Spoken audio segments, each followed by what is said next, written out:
dari sisi ini BUMN sebetulnya sudah membaik ini dalam konteks biaya kreditnya. Tapi tetap saja bank umum swasta lebih rendah sebenarnya.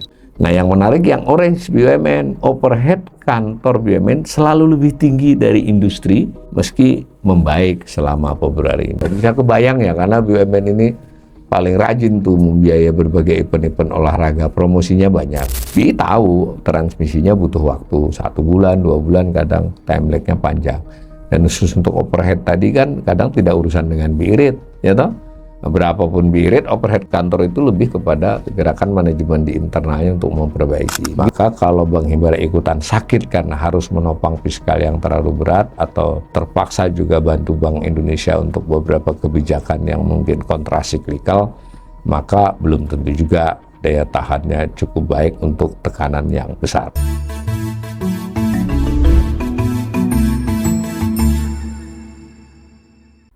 Salam cerdas, Ibu Bapak, saudara-saudara yang saya hormati. Berjumpa kembali dengan saya di kanal Awali Rizki dalam sesi Assessment Ekonomi. Assessment saya kali ini menyoroti salah satu topik ya dalam berbagai topik yang dirilis oleh Bank Indonesia. Tepatnya adalah siaran pers hasil rapat Dewan Gubernur Bank Indonesia. Jadi setiap bulan Gubernur Bank Indonesia itu pada pertengahan bulan melakukan rapat selama 2 hari ya, dan di rapat penting itu diputuskan beberapa kebijakan utama, dan biasanya yang ditunggu oleh publik adalah terkait dengan BI rate ya, suku bunga acuan Bank Indonesia. Bank Indonesia itu adalah sebuah organisasi yang cukup besar, kemudian dia juga merupakan lembaga yang independen ya. Keputusannya sebetulnya secara perundang-undangan dilindungi untuk tidak bisa diintervensi oleh siapapun termasuk pemerintah. Nah, sebagai organisasi yang besar, dia tingkatannya di dalam tubuhnya semacam birokrasi Bank Indonesia itu ya cukup banyak, cukup luas, dan juga mengikuti tradisi atau kebiasaan bagaimana bank sentral diorganisir atau dikelola. Jadi ada tata kelolanya. Nah, untuk menyiapkan bahan-bahan rapat Dewan Gubernur itu ada berbagai direktorat divisi yang sudah mensuplai data, mensuplai kajiannya, lalu kemudian poin-poinnya. Nah, si Dewan Gubernur terdiri dari seorang Gubernur Bank Indonesia, Pak Peri, dan beberapa orang deputi. Di hari kedua diumumkanlah kebijakannya. Secara siaran pers itu terdiri dari 2 halaman atau 1,5 halaman, poin-poinnya cukup lugas ya. Nanti beberapa hari kemudian diunggah oleh Bank Indonesia berupa dokumen tentang yang melatari keputusan Dewan Gubernur itu. Tadi saya ingatkan sekali lagi karena memang timnya kuat ya di sana, sistem dia sudah cukup teruji ya. Nah, tapi yang bisa dikutip wartawan adalah atau jurnalis adalah pada waktu dirilis atau bahkan secara langsung live di YouTube ya, itu adalah suku bunga acuan dan beberapa hal penting. Pada waktu rilis yang sifatnya tulisan, sebenarnya terlampir satu topik ya. Topik yang disebut sebagai suku bunga dasar kredit perbankan, SBDK, suku bunga dasar kredit. Tapi itu artinya untuk perbankan. Ini ketika dalam rilis utama maupun nanti dalam dokumen hanya satu bagian ya. Tetapi sebagai lampiran dia utuh SBDK. Dan ini sebetulnya memang lebih ditujukan kepada pasar ya, kepada pelaku perbankan maupun kepada pasar yang terkait dengan perbankan. Nah, dari rapat Dewan Gubernur yang bulan April, yaitu kemarin, pertengahan, SBDK-nya informasinya adalah informasi sampai dengan bulan Februari. Jadi memang karena ini SBDK menyangkut laporan dari bank, dari perhitungan yang real, itu sehingga lebih lambat ya dibandingkan beberapa data lain. Nah, ini cover dari lampiran SBDK ketika ada rilis hasil rapat Dewan Gubernur Bank Indonesia. Ini lampirannya kurang lebih semacam newsletter 4 halaman. Di halaman pertamanya itu di-highlight beberapa resume utama untuk bulan Februari ya. Diumumkannya April, saya ulangi. Disebut SBDK Februari 2026 turun dibandingkan dengan bulan sebelumnya. Kemudian juga disebut suku bunga kredit rupiah secara agregat tercatat menurun pada Maret 2026. Nah, ada informasi tentang Maret tapi bukan SBDK-nya, tapi suku bunga dasar kredit SBDK-nya baru sampai Februari. dan seterusnya ya. Ini lampiran rilis ini ingin menggambarkan kepada kita bagaimana perhitungan di level perbankan yang disebut dengan SBDK suku bunga dasar kreditnya juga dikaitkan dengan suku bunga kredit yang kemudian diperoleh oleh konsumen dan juga pertumbuhan kredit. Jadi SBDK ini itu dulunya tidak lazim ya dipublikasi. Jadi kita tidak tahu persis sebetulnya ongkos. Jadi suku bunga dasar kredit itu bisa dikatakan adalah biaya kredit di level perbankan. Jadi dia hitung, tapi biaya kredit itu termasuk margin keuntungan dia. Harga pokok kredit sebenarnya ya, harga pokok semacam harga pokok kredit kalau barang. Memang kita harus hati-hati dalam pengertian ini sudah termasuk margin keuntungan ya. Kalau yang umum di harga pokok penjualan barang itu kan ya benar-benar harga pokok produksi atau harga pokok penjualan kalau ditambah biaya penjualan. Kalau ini sudah ditambah dengan margin keuntungan. Nah, diwajibkan oleh OJK karena yang mengatur regulasi mikro ini kan OJK ya. Jadi BI lebih makronya. Itu ada POJK-nya. Mulai 2019 itu cara menghitungnya dan yang penting wajib diungkapkan kepada publik. Terutama juga wajib dikemukakan kepada OJK ya, tentu Bank Indonesia juga memonitor. Kurang lebih begitu. Tahun 2024 yang lalu Oktober sedikit dirubah cara menghitungnya. Jadi yang diubah itu beberapa teknis perhitungannya. Karena ini industri perbankan kan ketat ya regulasinya, strictly regulated. Jadi item-itemnya harus jelas. Nah, SBDK inilah yang menunjukkan ongkos harga pokok penjualan kredit di perbankan. Sudah termasuk keuntungannya. Nanti dia tambahkan dengan premi risiko. Karena ini misalnya dianggap kreditnya ada risikonya. Kan masing-masing lain-lain. Dibuat agregatnya. Ada premi untuk kredit tersebut. Tapi premi biasanya tidak besar. Antara 0 sampai 1% ya. Jadi berarti kita kalau dari SBDK itu ya suka bunga kredit perbankan tersebut ya kurang lebih plus 1% dari itu. Nah, tujuan dari transparansi SBDK ini, persaingan bisnis di perbankan itu ya lebih regulatif ya, lebih diregulasi supaya tidak ada informasi itu sempurna buat penabung, buat pencari kredit, buat analis. Di sisi lain juga perbankan dianggap akan termotivasi untuk melakukan efisiensi supaya SBDK-nya nggak tinggi pada level individual bank dia. Nah, secara umum juga Bank Indonesia dan OJK ini akan mencoba membuat perekonomian itu lebih efisien sekarang supaya biaya untuk memperoleh modal itu lebih rendah. Karena dahulu berbagai kajian menunjukkan kita itu high cost economy, salah satunya adalah terlalu besarnya biaya untuk modal. Dan sebenarnya sampai sekarang pun masih begitu, tapi SBDK ini salah satu instrumen untuk memperbaiki itu. Nah, dan ini tradisi yang lazim dalam Financial Soundness Indicator, jadi ada rujukan internasionalnya. Oke, sampai situ pengantarnya.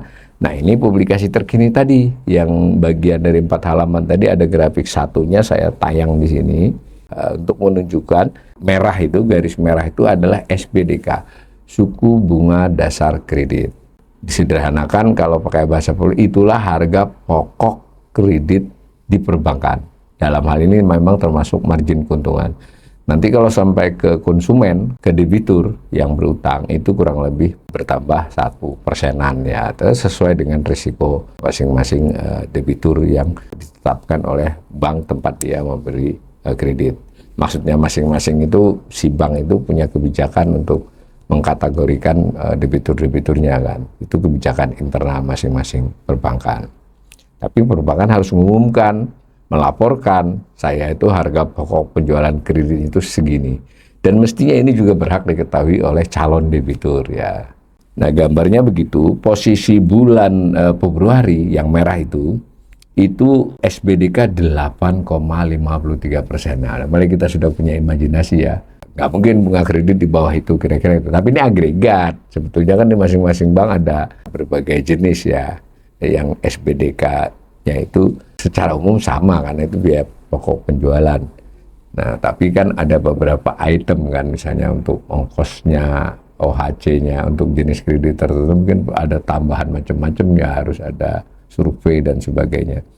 8,63 itu lebih rendah dari bulan Januari yang 8,78.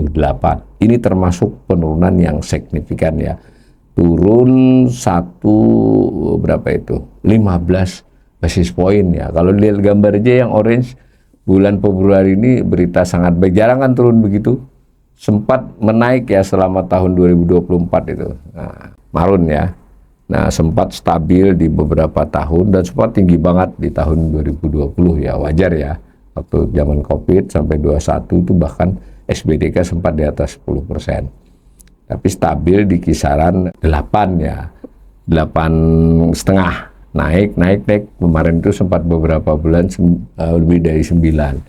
Ini juga mengingatkan kita semua bahwa mengapa tahun 2025 itu bisa dikatakan bukan tahun yang baik, kecuali pernyataan pertumbuhan ekonomi 5,11. Karena dari sisi laju pertumbuhan kredit rendah, dan dari sini ya kenapa rendah, salah satu sebabnya biaya kredit juga meningkat gitu loh. Nah, kurang lebih begitu. Nah, ini mungkin positif 2026. Sejauh ini selama 2 bulan pertama 2026, suku bunga dasar kredit perbankan itu turun. Nah, yang biru menunjukkan laju dari kredit persentase, tapi year on year ya. Jadi kalau Februari berarti dibandingkan dengan Februari setahun sebelumnya. Laju pertumbuhan kredit Februari 2006 itu 9,37%. Tetapi ini turun dibandingkan Januari yang 9,96%. Lajunya ya, laju dari tahun sebelumnya, bulan yang sama. Nah, kalau kita lihat kan memang laju pertumbuhan kredit ini di tahun 2025 tidak kinclong tuh, lihat. Tiap bulan cenderung menurun dan totally ya 9% juga. Bahkan khusus UMKM kontraksi ya. Jadi memang bukan kinerja yang bagus di 2025 secara perkreditan. Pada saat bersamaan juga suku bunga dasar kredit di 2025 itu terbilang tinggi. Nah, ini dimulai terutama bulan Februari ini sudah laju kredit masih bagus. Kemudian Januari juga bagus. Nah, suku bunga dasar kredit juga Januari itu sudah turun dari sebelumnya, turun lebih signifikan di bulan Februari. Kita masih tunggu untuk berikutnya. Tadi kan itu agregat atau bisa juga disebut seluruh industri seluruh perbankan, bahkan termasuk BPD. Jadi mau bank BUMN, Himbara, bank umum swasta nasional, kemudian bank kantor cabang bank asing, kemudian juga BPD ya. Jadi ada 4 itu. Kemudian totally agregatnya, tentu agregatnya tertimbang ya. Tadi SBDK industri atau SBK agregat rata-rata perbankan. Nah, ini saya olah. Kalau Anda baca dari newsletternya tadi, rilis tadi, nggak ada ini harus diolah dari beberapa newsletter. Nah, kalau dilihat yang agregat itu yang biru ya, berarti itu yang mewakili sama dengan kurva tadi, cuma ini hanya mulai Januari sampai Februari, berarti 1 tahun 2 bulan ya, 25 sama 26. Itu kalau kita lihat Februari 2026 itu memang SBDK industri, SBDK perbankan itu 9,13. Tadi dari slide 1 tadi 8,63. Ini cukup signifikan ya turunnya selama setahun ya. Jadi 50 basis poin kan, itu cukup signifikan turunnya.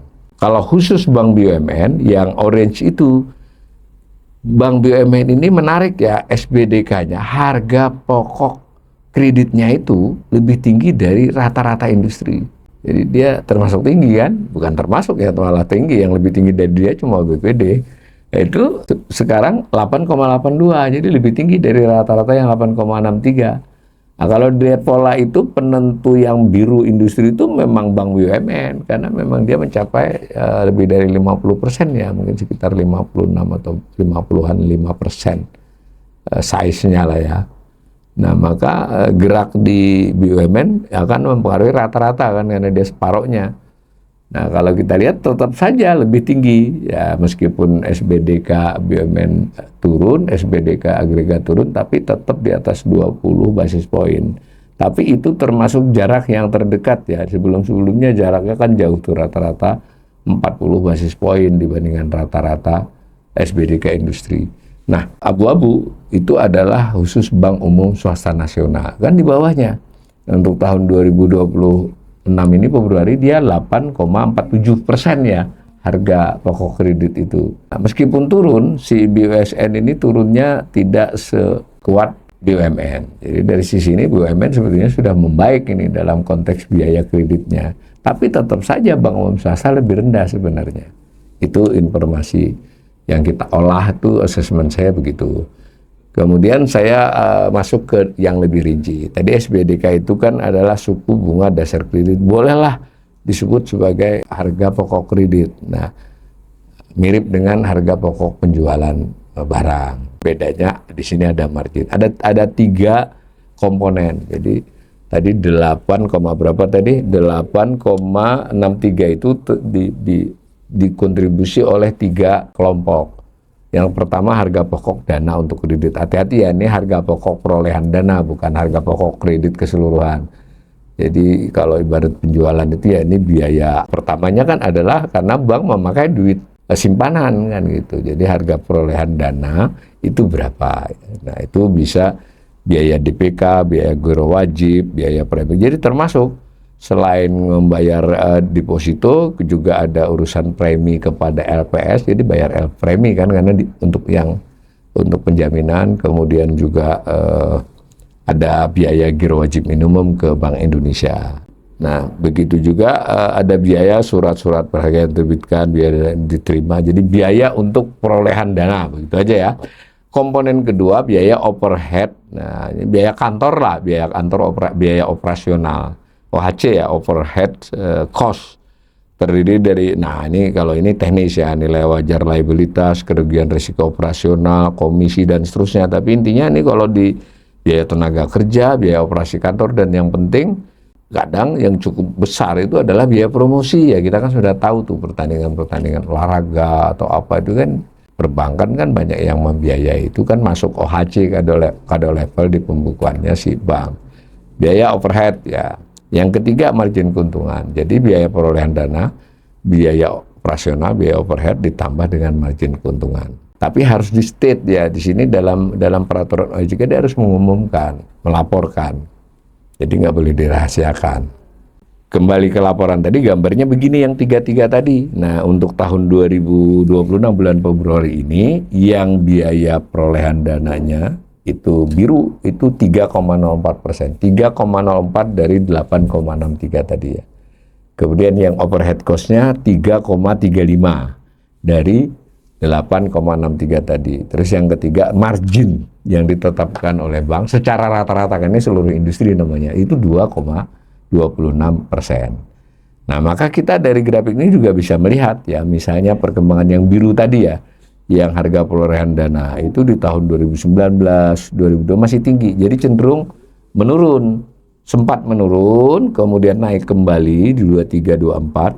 Nah, 25 juga masih cukup tinggi. Nah, 2026 ini menurun yang biru. Dan khusus bulan Februari dibandingkan Januari juga cukup signifikan ya. Dari 3,10 turun menjadi 3,04%. Berarti 6 basis poin turunnya selama sebulan.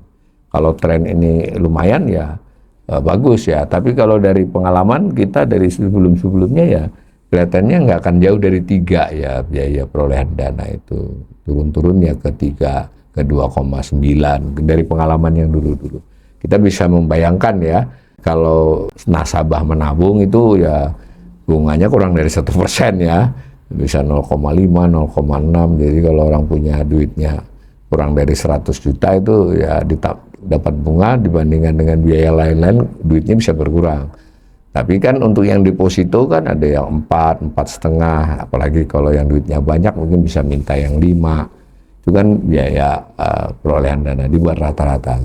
Begitu juga dengan overhead kantor kan, seefisien apapun kan tidak bisa langsung membuat biayanya menurun, apalagi kalau kemudian mereka banyak menjadi sponsor berbagai acara ya, overhead kantornya bisa naik kan. Tapi dari pengalaman ini yang bulan Februari ini juga turun sedikit ya, meskipun kalau itu masih 3,35 itu ya average ya, selama beberapa tahun ya di kisaran itu. Sedangkan margin ini malah dia naik ya, perbankan di bulan Februari ini sedikit menaikkan marginnya. Tapi itu juga di 2,25 itu juga di besaran biasa. Dahulu sempat sampai 2,5. Ini komponen. Nah, kalau kita kemudian membandingkan HPDK antar kelompok bank, ada 4 kelompok bank ya dalam publikasi ini. Pertama Bank BUMN ya, kita sudah tahu semua, Bank Himbara. Lalu ada Bank Umum Swasta Nasional, seluruh Bank Umum Swasta Nasional. Lalu ada kantor cabang bank asing, ya, kantor bank asing yang kantor cabang di Indonesia. Lalu ada Bank Pembangunan Daerah, Bank DKI, Bank Jabar, Bank Sumut.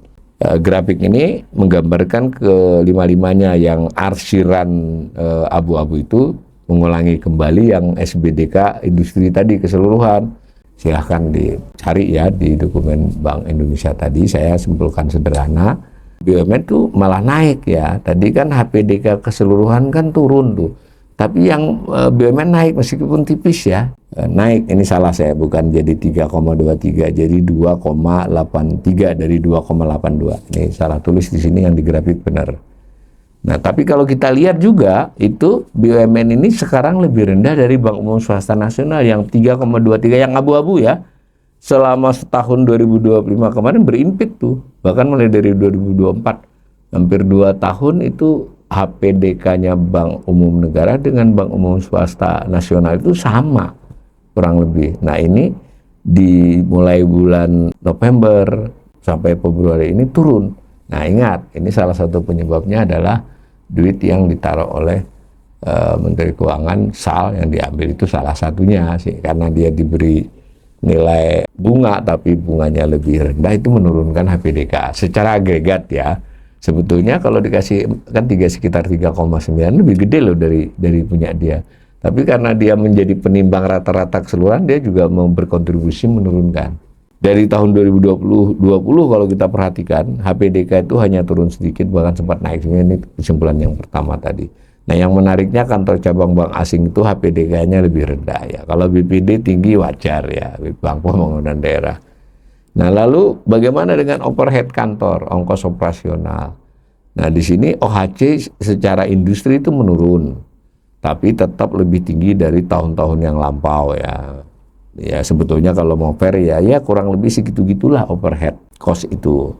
Nah, yang menarik yang orange BUMN, overhead kantor BUMN selalu lebih tinggi dari industri meski membaik selama Februari ini. Jadi turun tuh yang marun itu, tapi tetap di atas kelompok bank lainnya. Ini sudah saya utarakan juga pada asesmen SBDK ini untuk kondisi Oktober, ini kan kondisi Februari, jadi udah 5 bulan masih. Sekalipun membaik, tapi overhead kantor BUMN itu bisa kebayang ya, karena BUMN ini paling rajin tuh membiayai berbagai event-event olahraga, promosinya banyak. Nah, tentu yang tidak bisa dibuktikan tapi rumor itu katanya ya banyak biayalah untuk operasional yang harus dilakukan oleh direksi dan seterusnya untuk berbagai hal terkait kebijakan kan begitu. Bagaimana dengan margin keuntungan? Nah, margin keuntungan itu sebenarnya cenderung stabil. Semua industri stabil, masing-masing kelompok bank juga stabil, bank BUMN juga stabil, sedikit di atas industri ya. Tadi 2,25 industri, kalau BUMN 2,44. Dari sisi margin laba, dari sisi biaya dana itu malah lebih rendah. Jadi ini menarik ya. Ya memang keuntungannya lebih besar bank BUMN, ya, meskipun OHC-nya tadi tinggi. Di sini mungkin kita juga jadi punya bayangan ya. Ini berarti Bank BUMN ini kan leaders ya, karena dia separuh ya. Itu bisa menurunkan HPDK-nya tadi, antara lain terbukti sudah dengan dana yang ditaruh, mungkin bisa ditekan lagi. Sebenarnya dia punya ruang untuk menurunkan OHC kan, overhead ya, itu yang kita tunggu kan. Dia harus lebih efisien. Nah, kemudian marginnya kan mestinya bisa juga diturunkan, dia Bank Himbara kok. Mestinya kan yang marginnya lebih rendah, karena itu antara lain juga ada tujuan pelayanan publik. Silakanlah Ibu Bapak melihatnya, ini perkembangan dari margin keuntungan. Nah, maka keseluruhannya itu kita juga bisa melihat perbandingan antara HPDK, kemudian BI rate ya, tadi kan konteks keseluruhannya suku bunga acuan yang sekarang 4,75, lalu suku bunga deposito ini, gambar ini memang terlalu ribet ya kalau buat yang nggak terbiasa, tapi maksudnya itu untuk memperlihatkan tren. Jadi ketika BI rate memang beberapa bulan ini kan tetap nih 4,75, tapi sebelumnya arsiran pink itu adalah BI rate. Nah, ketika dia tinggi terus turun, itu logikanya kalau suku bunga acuan turun kan diikuti oleh SBDK yang turun ya. SBDK harga pokok kreditnya si bank turun, karena kalau BI rate turun itu juga bisa mendorong deposito turun, perolehan dana turun. Nah, tapi dalam gambar ini terlihat selalu ada time lag ya. Jadi kalau BI rate turun itu tidak segera diikuti oleh berbagai komponen perbankan turun. Karena dia juga bersaing memperoleh dana kan, tidak berani menurunkan tiba-tiba. Kalau dia menurunkan bunga depositonya bisa pindah. Dan kalau semua bank tidak menurunkan, dia bisa pindah beberapanya kan cukup punya kelulusan untuk pindah ke SBN, retail, pindah kepada saham dan seterusnya. Ini gambar ini seperti itu. Untuk yang kajian lebih serius, ini bisa cari data yang lebih banyak, lebih panjang, ngolah sendiri, bisa juga pakai model sehingga kita bisa melihat bagaimana transmisi penurunan BI rate kepada masing-masing. Itu sudah dilakukan oleh BI, ini kan penjelasan yang lebih ngepop aja. BI tahu transmisinya butuh waktu 1 bulan, 2 bulan, kadang time lag-nya panjang. Dan khusus untuk overhead tadi kan kadang tidak urusan dengan BI rate, ya toh? Berapapun BI rate, overhead kantor itu lebih kepada gerakan manajemen di internalnya untuk memperbaiki. Gitu ya. Saya akhiri ini dengan beberapa kesimpulan. SBDK itu suku bunga dasar kredit perbankan. Untuk seluruhan rata-ratanya 8,63% per Februari. Jangan lupa, konsumen bukan dapat 8,63 secara rata-rata, tapi ditambah premi risiko di kisaran 1%, 0 sampai 1%. Komponen dari SBDK ini, karena SBDK harus disampaikan secara transparan oleh bank, minimal kepada laporan kepada OJK ya, dan mungkin tembusannya kepada BI sehingga BI bisa mengolahnya. Itu komponennya ada 3 ya. Dari 8,63 itu harga pokok dana sebesar 3,04, lalu OHC overhead cost sebesar 3,35, lalu margin keuntungan 2,25. Bunga kredit itu lebih tinggi dari HBDK. Lalu laju pertumbuhan kredit itu melambat tahun 2025 cukup signifikan. Setelah 3 tahun sebelumnya 2 digit di atas 10% itu turun. Bahkan lebih khusus lagi adalah kredit UMKM kontraksi. Lalu di situ juga LDR meningkat, DPK turun dan seterusnya. Kita tadi dari uraian saya tadi, kondisi perbankan saat ini Februari ini tidak terlampau buruk, cukup kuat. Nah, namun itu kan agregat, banyak hal yang bisa disamarkan. Dan jangan lupa outlook dari beberapa lembaga rating kepada bank-bank besar ini juga memberikan outlook negatif. Masih layak investasi, berarti naruh duit kah, membeli surat utangnya bank tersebut kan masih oke, tapi hati-hati. Dia bank-bank ini menurut penilaian lembaga, hampir semua lembaga rating yang sudah mengumumkan, Moody's dan Fitch, itu memberi outlook negatif kepada banyak bank. Tapi kan individual, ada juga yang tetap stabil, tapi tetap layak investasi. Dengan demikian daya tahan perbankan terhadap kondisi-kondisi yang berkembang ini sebenarnya masih cukup baik. Tapi juga pada saat bersamaan kelihatannya juga belum optimal kan kondisi perbankan. Nah, transmisi kejutan eksternal shock, misalnya fiskalnya sakit keras, eksternal shock ada, lalu moneternya sedikit atau bahkan banyak goyang, nilai tukar rupiah bisa volatil, kondisi bank juga harus bekerja keras sekalipun kondisinya jauh lebih baik dibandingkan tahun-tahun 96 sebelum krisis itu. Jadi dari sisi ini bank dari angka-angka agregatnya kelihatan masih baik, tapi saya tetap mengingatkan pemirsa ini, karena ini dominasinya Bank Himbara itu mencapai 50% lebih, maka kalau Bank Himbara ikutan sakit karena harus menopang fiskal yang terlalu berat atau terpaksa juga bantu Bank Indonesia untuk beberapa kebijakan yang mungkin kontrasiklikal, maka belum tentu juga daya tahannya cukup baik untuk tekanan yang besar. Tetapi saya tetap berharap industri perbankan tetap bisa tumbuh makin baik, suku bunga dasar kredit turun. Kalau mau berharap bunga kredit di bawah 2 digit, ya SBDK nggak mungkin 8,63 dong. SBDK-nya di kisaran 5-6, baru kita bisa berharap suku bunga dasar kredit di bawah 1 digit. Mudah-mudahan ke depannya terus membaik.